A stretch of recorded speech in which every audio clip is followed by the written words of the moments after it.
સુરતના કતારગામ વિસ્તારમાંથી ઝડપાયેલા cyber crime રેકેટના ગુનામાં નાસ્તા ફરતા આરોપીઓને પાટણ ખાતેથી ઝડપી પાડી સુરત શહેર સાયબર ક્રાઇમ સેલે વધુ તપાસ હાથ ધરી છે. Story report by Haresh Rajput, Surat. 2025માં સાયબર ક્રાઇમ સેલ સુરત શહેર ના દ્વારા એક કતારગામ ખાતે રેડ કરવામાં આવેલ હતી અને એ રેડ દરમિયાન મીત શાહ કરીને એક છોકરા પાસેથી અમે લોકોને 149 બેંક ખાતાઓના વિગત મળી આવેલ હતા. એ તમામ બેંક ખાતાઓમાં 800 કરોડનું ટ્રાન્ઝેક્શન્સ મળ્યું હતું અને એની સામે 400થી વધારે NCCRP કમ્પ્લેન્ટ પણ નોંધાયેલ હતી.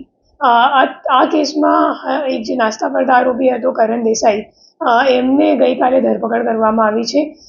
એમને પાટણ ખાતેથી ટેકનિકલ વર્કઆઉટ કરીને શોધીને અહીંયા લાવવામાં આવ્યું છે. જે કરણ દેસાઈ છે એ ખરેખર લિયો પે 195 કરીને એક ગેમિંગની ફ્રેન્ચાઇઝી હતી. એ જતીન ઠક્કર જે મુખ્ય આરોપી છે આ કામનો, એમના પાસેથી એમને ફ્રેન્ચાઇઝી લીધી હતી અને આ ફ્રેન્ચાઇઝીમાં કામ કરવા માટે પછી મીત શાહને આપેલું હતું. મીત શાહ એમના માટે તમામ જે મ્યુલ એકાઉન્ટ્સ છે એ એકત્રિત કરવાનું કામ અને પછી એ એકાઉન્ટ્સમાં પૈસા ચડાવવાનું કામ અને ટ્રાન્સફર કરાવવાનું કામ મીત શાહ કરતો હતો.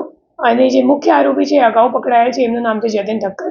આ ગુનાના કામમાં કરણ દેસાઈ સિવાય અગાઉ 7 આરોપીને ઝડપી પાડવામાં આવી ચૂક્યો છે. મંગલ મેડિકલ સ્ટોર, દરેક પ્રકારની દવાઓ પર ડિસ્કાઉન્ટ મળશે. હોસ્પિટલ રોડ, કોસ્મોસ બેંકની બાજુમાં, ડૉક્ટર દમયંતીબેન ગણાત્રા હોસ્પિટલની સામે, ભુજ. Mobile number 9428234840.